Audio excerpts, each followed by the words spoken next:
formábamos un círculo en torno a Monsieur Bermutier, juez de instrucción, que daba su opinión sobre el misterioso suceso de Saint-Cloud. Desde hacía un mes, aquel inexplicable crimen conmovía a París. Nadie entendía nada del asunto. Monsieur Bermutier, de pie, de espaldas a la chimenea, hablaba, reunía las pruebas, discutía las distintas opiniones, pero no llegaba a ninguna conclusión. Varias mujeres se habían levantado para acercarse y permanecían de pie, con los ojos clavados en la boca afeitada del magistrado, de donde salían las graves palabras. Se estremecían, vibraban, crispadas por su curiosidad temerosa, por la ávida e insaciable necesidad de espanto que atormentaba sus almas y las torturaba como el hambre. Una de ellas, más pálida que las demás, dijo durante un silencio: «Es horrible.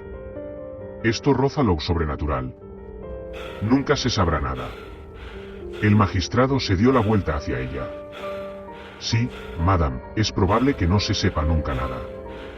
En cuanto a la palabra sobrenatural que acaba de utilizar, no tiene nada que ver con esto. Estamos ante un crimen muy hábilmente concebido, muy hábilmente ejecutado, también envuelto en misterio que no podemos separarlo de las circunstancias impenetrables que lo rodean. Pero, hace un tiempo, tuve que encargarme yo mismo de un suceso en que realmente parecía que había algo fantástico. Por lo demás, tuvimos que abandonarlo, por falta de medios para esclarecerlo». Varias mujeres dijeron a la vez, tan deprisa que sus voces no fueron sino una: «Oh, cuéntenos». Monsieur Bermutier sonrió gravemente, como debe sonreír un juez de instrucción. Prosiguió: «No vayan a creer que he podido, incluso un instante, suponer que había algo sobrehumano en esta aventura. No creo sino en las causas naturales. Pero sería mucho más adecuado si en vez de emplear la palabra sobrenatural para expresar lo que no conocemos, utilizáramos simplemente la palabra inexplicable. De todos modos, en el suceso que voy a contarles, fueron sobre todo las circunstancias del contexto, las circunstancias preparatorias las que me turbaron. En fin, estos son los hechos. En ese entonces era juez de instrucción en Ajaccio, una pequeña ciudad blanca que se extiende al borde de un maravilloso golfo rodeado por todos lados de altas montañas. Los asuntos de los que me ocupaba eran sobre todo los de vendettas. Las hay soberbias, dramáticas al extremo, feroces, heroicas. Encontramos en ellas los temas de venganza más bellos con que se pueda soñar, los odios seculares, apaciguados un momento pero nunca apagados, las astucias abominables. Los asesinatos se vuelven masacres y casi acciones gloriosas. Desde hacía 2 años no oí hablar más que del precio de la sangre, del terrible prejuicio corso que obliga a vengar cualquier injuria sobre la persona que la ha hecho, sobre sus descendientes y sus allegados. Había visto degollar a ancianos, a niños, a primos, tenía la cabeza llena de aquellas historias.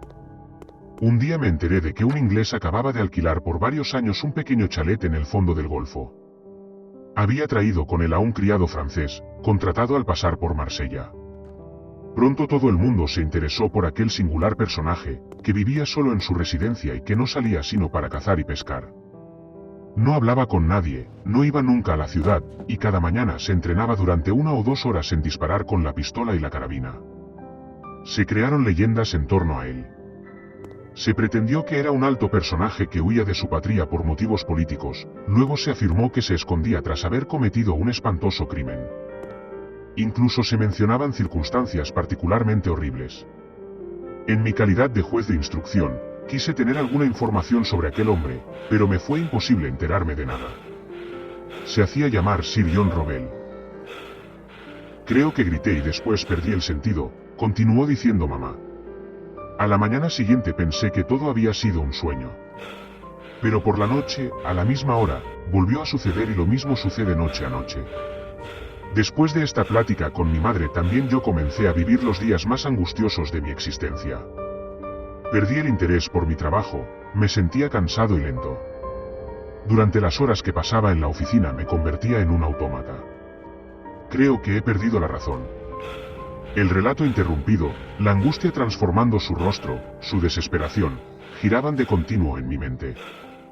Cuando la enfermera Lulu me dio la pastilla miré hacia el espejo. Traté de apartar de su mente el temor que yo mismo empezaba a sentir.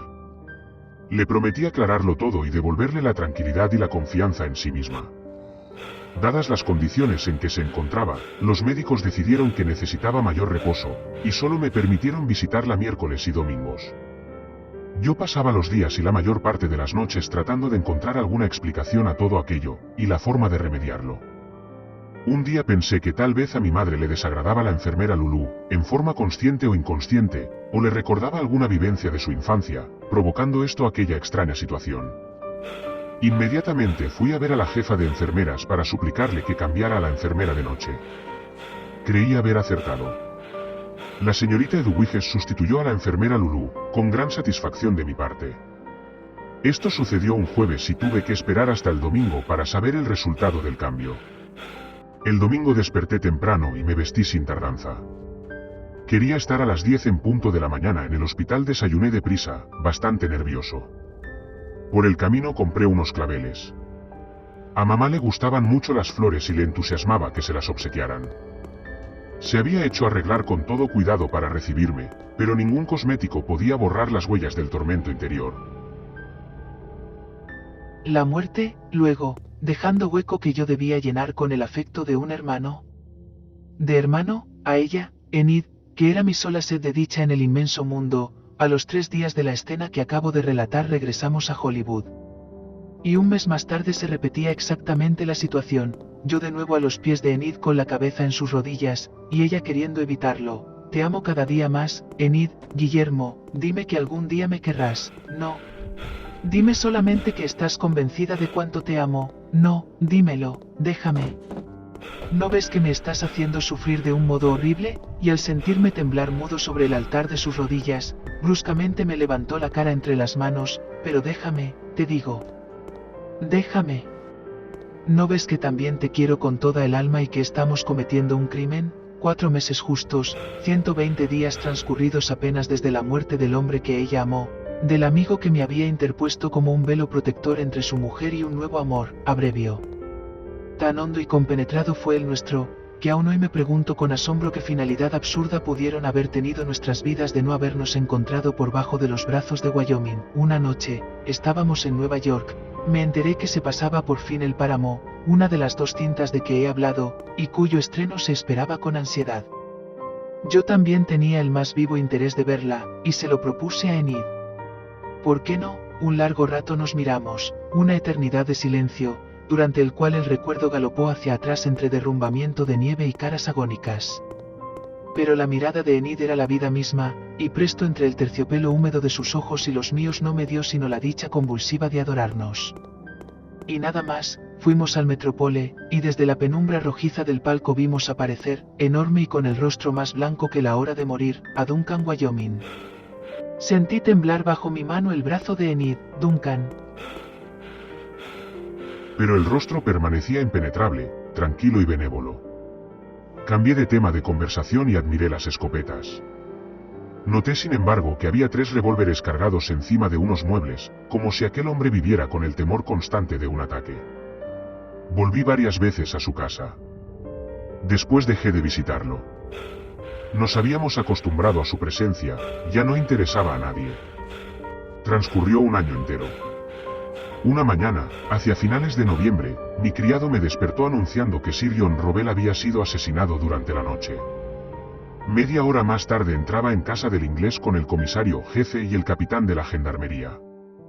El criado de Sir John, enloquecido y desesperado, lloraba delante de la puerta. Primero sospeché de ese hombre, pero era inocente. Nunca pudimos encontrar al culpable.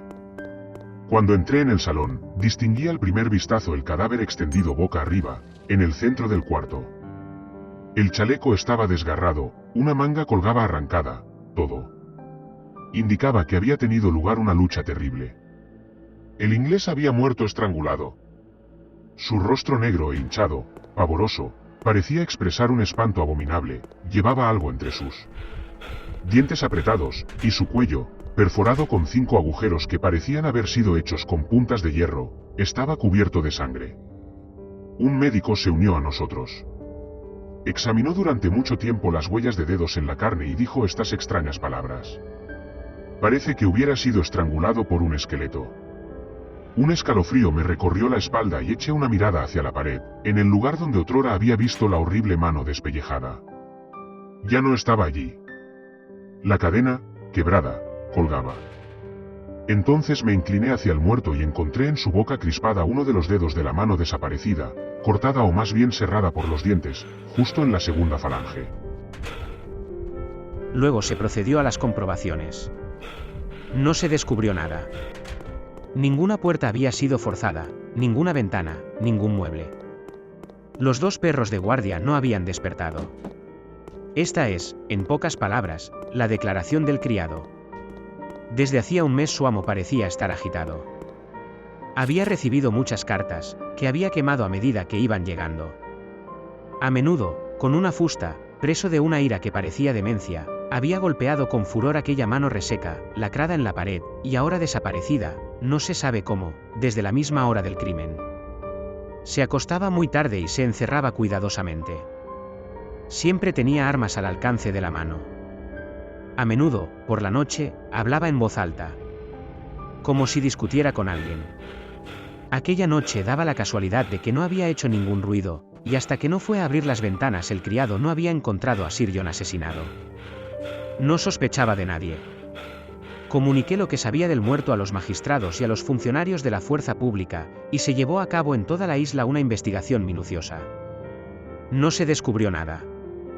3 meses después del crimen, una noche, tuve una pesadilla horrorosa. Me pareció que veía la mano, la horrible mano, corría como un escorpión o como una araña a lo largo de mis cortinas y de mis paredes. 3 veces me desperté, 3 veces me volví a dormir, 3 veces volví a ver el odioso despojo galopando alrededor de mi habitación y moviendo los dedos como si fueran patas. Al día siguiente me la trajeron, la habían encontrado en el cementerio, sobre la tumba de Sir John Robel, a quien habían enterrado allí, ya que no pudieron dar con su familia. Faltaba el índice. Esta es, señoras, mi historia. No sé nada más. Las mujeres, enloquecidas, estaban pálidas, temblaban. Una de ellas exclamó: Pero esto no es un desenlace, ni una explicación. No vamos a poder dormir si no nos dice lo que según usted ocurrió. El magistrado sonrió con severidad. Oh, mis señoras. Sin duda alguna, voy a estropear sus terribles sueños. Pienso simplemente que el propietario legítimo de la mano no había muerto, que vino a buscarla con la que le quedaba. Pero no he podido saber cómo lo hizo, por ejemplo. Este caso es una especie de vendetta. Una de las mujeres murmuró: No, no debe de ser así. Y el juez de instrucción, sin dejar de sonreír, concluyó: Ya les había dicho que mi explicación no les gustaría. Una de las historias de fantasmas más duraderas y conmovedoras de Savannah es la historia de la pequeña Grace Watson. Ella era la hija de W.J. y Frances Watson. Manejaban el ahora demolido Hotel Pulaski en Johnson Square. En vida, a menudo se la podía encontrar jugando en el hotel, entreteniendo a los invitados. O, a menudo se dirigía a Johnson Square para jugar entre los árboles. Era la anfitriona no oficial del Hotel Pulaski. La pequeña Gracie murió solo 2 días antes de Pascua en 1889. Sus padres estaban comprensiblemente desconsolados.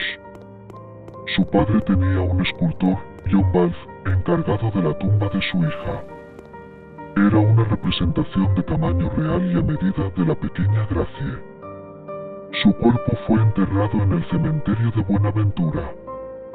La muerte no parece detener a Little Gracie de saludar a las personas que vienen a Savannah, ni le impide jugar en la plaza. El fantasma de Little Gracie se ha visto en Johnson Square muchas veces a lo largo de los años.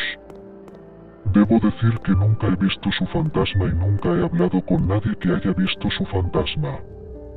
Entonces, esta es una de esas historias que está en el aire.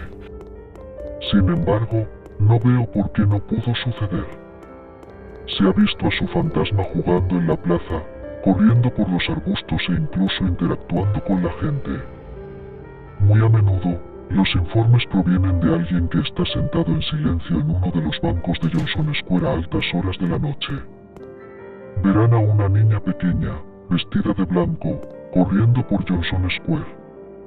Ella no hace ningún sonido, deslizándose silenciosamente por el espacio. Te invito a darle like al vídeo, suscribirte a mi canal y también a compartir para llegar a más personas.